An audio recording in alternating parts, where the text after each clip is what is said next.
өздеріне кішкене көп алып кетесіңдер. Яғни қазір мынандай не пайда болып жатыр, мынандай. Әкесі жұмыстан келерде балада көңіл күй жоқ. Неге? Келеді, бітті, барлық запрет келсе, пипец деп айтады дейді. Рас қой? Міне күлді.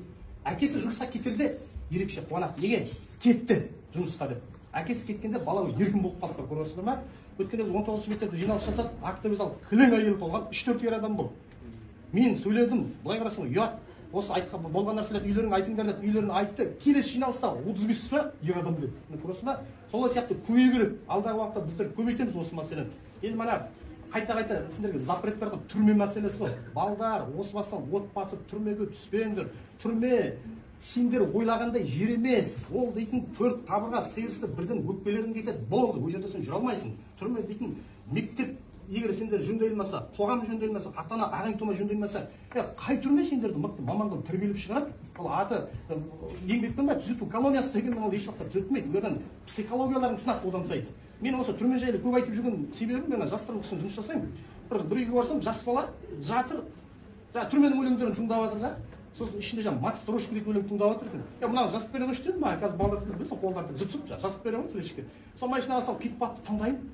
Сосын ана баланың артынан көріп, сен мына тыңдап жатқан өлеңнің мағынасын түсіндің ба деймін ғой. Жоқ дейді, сонда тек сазына елтіп отыр да. Мына мағынасын тыңдасайшы, Макс Трошки ат айтып отыр. Түрмеге түскен баласын іздеп, бейшара шешесі қартайған, аяғының бәрі шаршаған, 40 шақырым жерден келіп баласына тамақ алып келіп тұр. Түрменің қызметкері сенің балаң таңертең өлді дейтін хабар айтты да, оған ойлап қара. Артына тек қана ата-анасы, шешесі ғана келіп тұр да. Сонда бүй дейді, мына өлеңде айтады. Бұл балаға дейді, қабырғаның ар жағында үкім шықты дейді. Үкім шыққанда тек қана жұлдыздар бар еді аспанда дейді да. Сонда ойлап қара, беймезгіл уақытта үкім шыққан болып тұр. Яғни бала өліп қалды, я әділетсіздікке шыдамай өлді, я өлдірді. Сонда ана айтады дейді да. Мына тамақты соңғы ақшама алып едім, түрмедегі қасына достарына тасташы. Садақа ретінде есік алып жесін дейді. Содан ата-ана түрме қақпасына кері қарай кетті дейді. Қандай күйде кетті, қандай көңілмен кетті, қайда кетті, беймәлім дейді да ар жағы.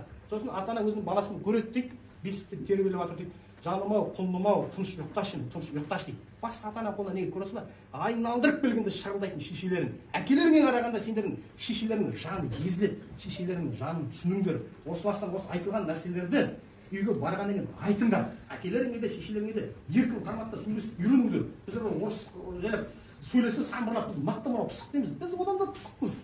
Біз пысықпыз, қазір осы жерде көрсете алмадым, бірақ пысықпыз жаңағыдай. Солай еркін сөйлесіп үйреніңдер, әкелеріңмен де, шешелеріңмен де. Көретін кинолардың бәрі дейтін, еркін сөйлесіп жатыр ғой, көресіңдер. Сөйлесу, ақылдасу жайлысын алмайсыңдар. Мына Кореяның шаш қою үлгісі, кеше бір мектепте мысалы көрдің ғой, жараң аяғы отыр, мода дейді да. Күн қақап тұр.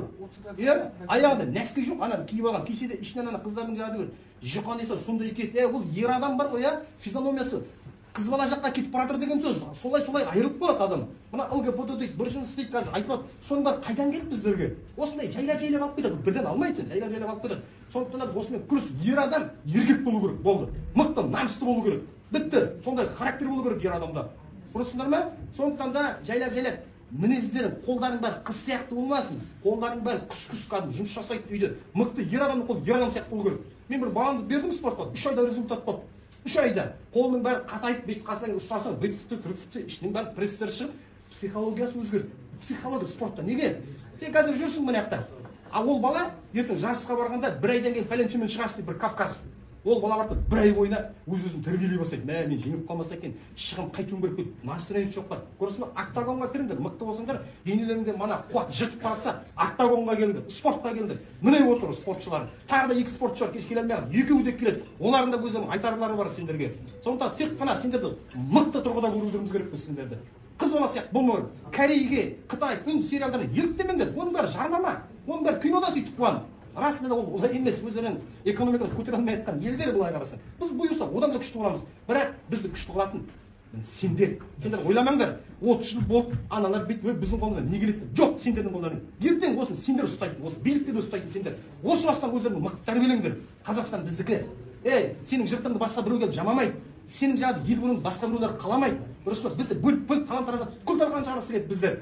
Біз сол үшін бізге түрлі саясат жүріп жатыр. Интернеттен де біздің ер балдарды жоқ қылу, қызға ұқсату, орысша сөйлету, тағы басқа тілде сөйлету. Сөйлей бер, егер мұқтаж болып тұрсаңдар, қазақ пен қазақ, екі қазақ қол сарпылып орысша сөйлеседі дейтін. Кімге еліктейміз біздер?